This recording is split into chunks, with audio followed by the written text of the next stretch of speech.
Distinguished guest, Dr. Pawan Kumar Singh. He is Director of Indian Institute of Management, Tiruchirappalli. He has served as Director of Management Development Institute, Gurgaon, Director in charge of Indian Institute of Management, Indore, and Chairperson of the first Academic Committee of IIM Sambalpur.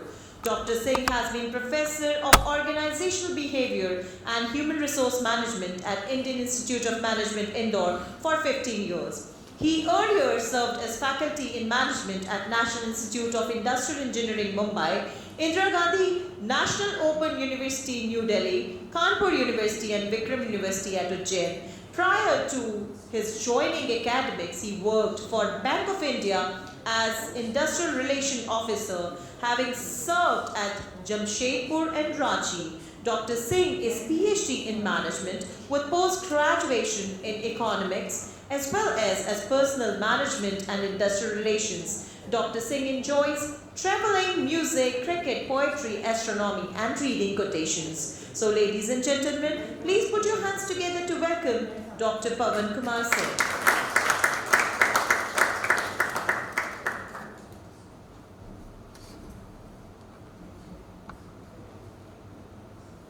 Observers for this program, this palace, Dr. Shrikant ji and Shri Manish Pathak ji. Chair of the session, Professor Santishri ji, and observers, Mr. Manish ji and Dr. Shrikant ji. And Dr. Shrikant ji and all dignitaries here, ladies and gentlemen, time is very limited, so let me proceed.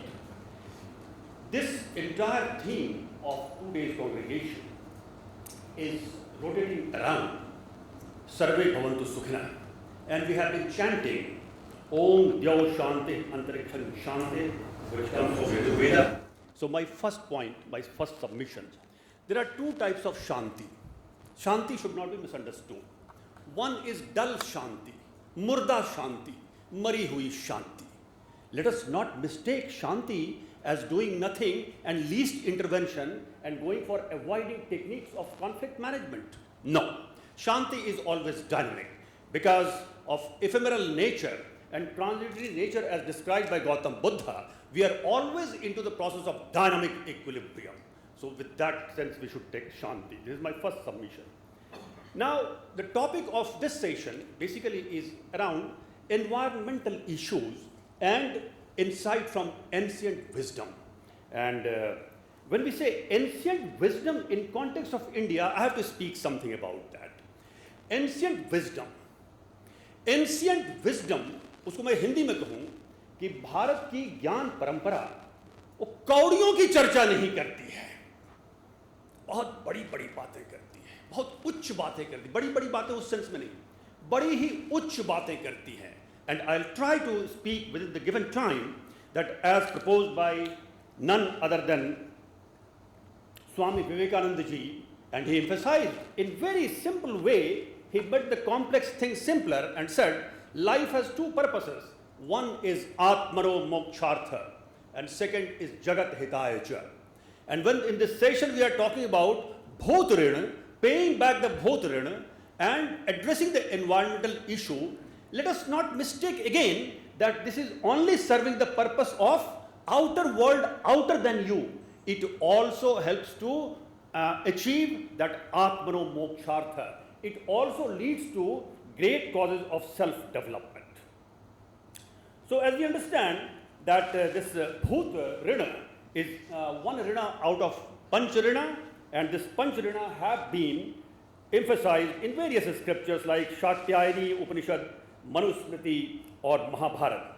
I'll begin by saying that this Bhut Hit, this has been emphasized in many pieces of Indian wisdom. And first I'll go to Shatnam and Sahasranam. That is my very favorite domain of exploration. 905th name of Ram. In Ram Sahasranama Vale, in Anand Ramayana, written by Valmiki, talks about the character of Ram, and his one character is Sarva Bhut Suhrada, that he loves all creatures. And when we talk about environmental issue, it is about forest, it is about ecology, but it is also about social and psychological environment. So, Sarvabhut Suhrida. And ninth name in Vishnu Sahasranam of Lord Vishnu is Bhoot Bhavana. And this name of Bhoot Bhavana is also the fourth name of Tripura Bhairavi in Tripura Bhairavi Ashtottara Shatanamavali Shakta Pramod, that is one Tantra book. So, Sarvabhut Suhrida, Bhoot Bhavana, these are the nouns, but in Indian wisdom, nouns are no more nouns, they are adjectives. यह जो है गुणवाचक संज्ञा होती है. And that's why we should learn from the deeper meaning of the names.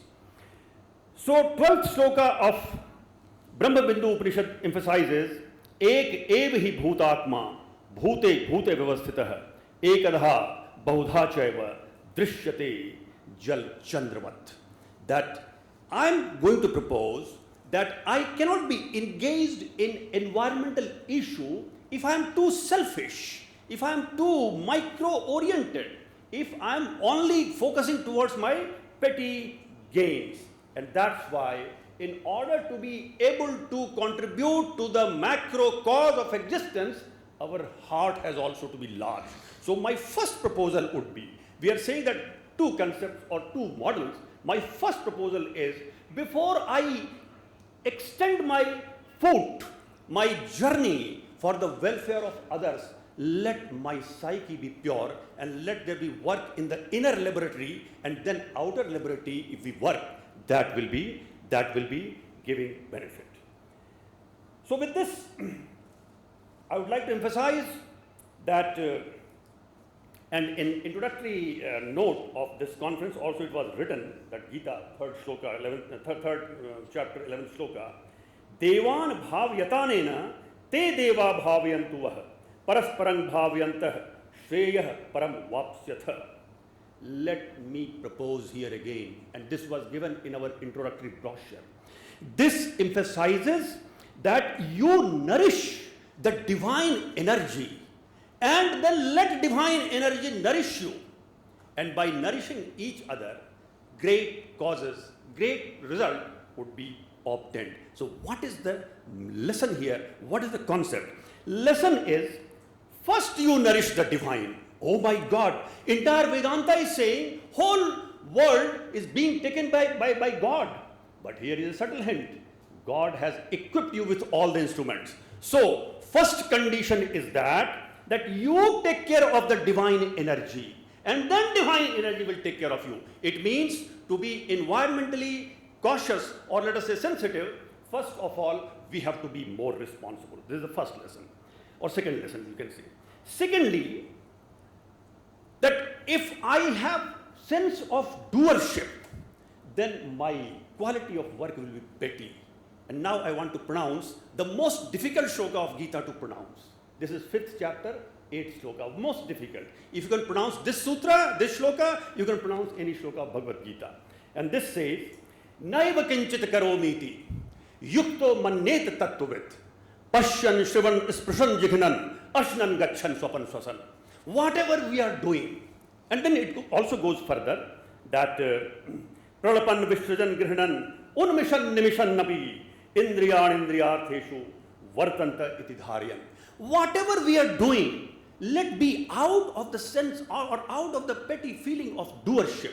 And if things happen through you, you will be tirelessly serving the bigger cause of the cosmos. So that is the point. We feel easily tired because our objective is petty. But when objective is grand, there is a grand supply of energy and we become tireless. We become indefatigable. Next point is that Yoga Karma Sukhaushalam has been only told once as a sutra in 2nd chapter of 50th shloka.